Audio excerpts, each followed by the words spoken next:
আমরা পার্সেল। আমার আপু শরীরে তো মারের দাগ কেন? না না, আমাকে জানতেই হবে। ম্যাম, আপনার পার্সেলটা। আমি আপনাকে পেমেন্ট অনলাইন পে করে দিচ্ছি। হয়ে গেছে। ম্যাম, যদি কিছু মনে না করেন একটা কথা জিজ্ঞেস করি। আপনার শরীরে কিছু মারের দাগের মতো মনে হচ্ছে, কেউ কি আপনাকে মেরেছে? না না, আসলে ওয়াশরুমে পড়ে গিয়ে একটু ব্যথা পেয়েছি আর কি। ম্যাম প্লিজ, আমাকে আপনার ছোট বোন মনে করে শেয়ার করতে পারেন, বলুন না কিছু কি হয়েছে। বললাম তো এমন কিছুই না। শুধু শুধু আপনি আপনার সময় কেন নষ্ট করতেছেন? ম্যাম ইটস ওকে, আমার সময় নিয়ে আপনার প্যারা খেতে হবে না, প্লিজ আপনি বলেন না কি হয়েছে। কি বললা তুমি? ছোট বোন? তুমি জানো আমার একটা ছোট বোন আছে, ঠিক তোমার মতো। যেহেতু তুমি ছোট বোন বলছো, তাই আমি তোমাকে কিছু কথা বলি। এটা আসলে ওয়াশরুমে পড়ে যাওয়ার দাগ না, তুমি ঠিকই ধরছো, এটা মায়ের দাগ। আর বিশ্বাস করো, আমিও না ভিতরে ভিতরে আমি শেষ হয়ে যাচ্ছিলাম যে আমি কাকে আমার এই কষ্টের কথা বলবো। আমার তো কেউ নাই।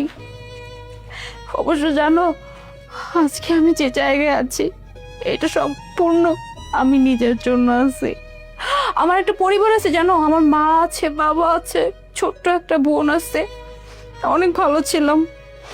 হঠাৎ করে একটা ছেলেকে আমি ভালোবেসে ফেলি, কিন্তু আমার পরিবার থেকে ছেলেটাকে মেনে নেয় নাই।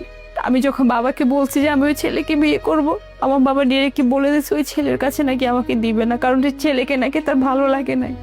কিন্তু আমি আমি ভালোবাসা এতটাই অন্ধ হয়ে গেছিলাম যে আমার কাছে মনে হয়েছে দুনিয়া একদিকে আর আমার ভালোবাসা একদিকে।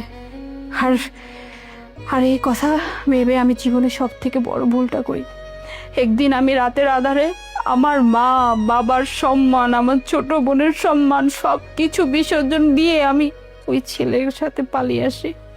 একটিবার চিন্তা করি নাই যে সমাজের মানুষ আমার মা বাবাকে কি চোখে দেখবে, আমার ছোট বোনটাকে কি চোখে দেখবে যে বড় বোন এইভাবে পালাই গেছে। শুধুমাত্র নিজের কথা ভেবে আমি সব কিছু ছেড়ে চলে আসছি।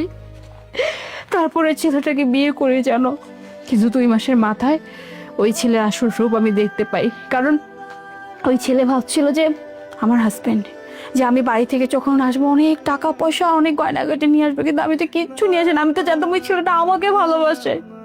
আর তখন দেখি না, আমার উপর অত্যাচার শুরু হয়, আমাকে মারধর করে, আমাকে ঠিক মতো খেতে দেয় না।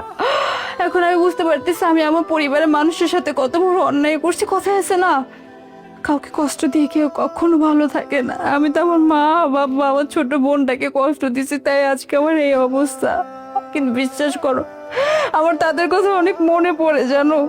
কি বলতেছেন আপু? আপনার সাথে এত কিছু হয়ে গেল, তাহলে আপনি আপনার পরিবারের কাছে ফিরে যাননি কেন? কি বলো তুমি? কাদের কাছে যাব আমি, যে মানুষগুলোর মান সম্মান আমি ধুলোয় মিশিয়ে দিয়ে আসছি? হ্যাঁ, আমার মা বাবাকে না জানি সমাজের মানুষ কত চুনকালি মাখছে, আমার ছোট বোনটাকে না জানি কলেজে মানুষ কত কথা শুনাইছে। আর তাদের কাছে গিয়ে দাঁড়া আমি কি বলবো যে দেখো তোমার মেয়ে সর্বহারা হয়ে আসছে? এটা আমি পারবো না। আমি জানি তারা তারা আমার কথা ভুলেও গেছে। আর আমি আমি আমার এই জীবন নিয়ে এভাবে কাটায় যাব। আমি চাই আমার সাথে আরো খারাপ কিছু হোক, আর আমি এটাই ডিজার্ভ করি। আপনি ভুল ভাবতেছেন আপু, মা বাবারা কখনো সন্তানকে ভোলে না। আপনি এক কাজ করুন, আপনি আপনার মা বাবাকে একটা ফোন দিয়ে দেখুন। বাবাকে? না না, বাবাকে কল দিয়ে কোনো লাভ নেই। আমি জানি আমার বাবা আমার সাথে কখনো কথা বলবে না, আমার ফোনটাই রিসিভ করবে না। আপু, আমি আপনাকে বললাম না, সন্তানরা মা বাবাকে ভুলে যায়, কিন্তু মা বাবা কখনো সন্তানকে ভুলতে পারে না। এমনও হতে পারে আপনার বাবা আপনার একটা ফোনের আশায় সারাদিন ওয়েট করে থাকে, কিন্তু আপনি তো আর ফোন দেন না। দিয়েই দেখুন আপু, আমার কথা শুনে। তুমি সত্যি বলতেছো?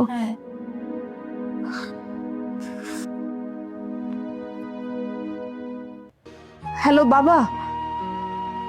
না বাবা, আমি ভালো নাই বাবা। আমি অনেক বড় অন্যায় করছি জীবনে। আমি এখন বুঝতে পারতেছি যে তোমার কথা শোনা আমার দরকার ছিল। আমি সত্যি অনেক খারাপ আছি বাবা। কি বলছো? তোমরা তোমরা আমাকে মনে করো এখনো? তার মানে আমি যদি তোমাদের কাছে ফিরে আসতে চাই, তোমরা আমাকে মেনে নিবে? সত্যি বলতেছো বাবা? বাবা বাবা আমি আমি তোমাদের কাছে যত দ্রুত পারি আমি আসতেছি বাবা। আমি এক্ষুনি আসতেছি। কি ব্যাপার, তুমি কি করে জানলে যে বাবা ফোন দিলে বাবা ফোনটা রিসিভ করবে? হ্যাঁ আপু, আপনি এক কাজ করুন, এক্ষুনি আপনি আপনার পরিবারের কাছে ফিরে যান। এই লোকটার সাথে না আপনি আর থাকবেন না, পরে দেখা যাবে এই লোকটা একদিন রাগের বশে আপনাকে মেরেই ফেলবে। আপনি এক্ষুনি চলে যান আপু, আমি তাহলে আসি। শোনো, তোমাকে দেখতে না আমার ছোট বোনের মতো লাগতেছে, তোমার মুখটা একটু দেখি। না না না না আপু, আমার না ডাস্টে প্রচুর অ্যালার্জি আছে, আমি আমার মাস্ক কখনো খুলি না। সমস্যা নেই, আশেপাশে তোমার ডাস্ট না, তুমি একটু মুখটা দেখো না। না আপু, আপনাকে তো আমি বললাম আমি মাস্ক খুলি না। প্লিজ একটা বারের জন্য হলে মুখটা দেখাও না।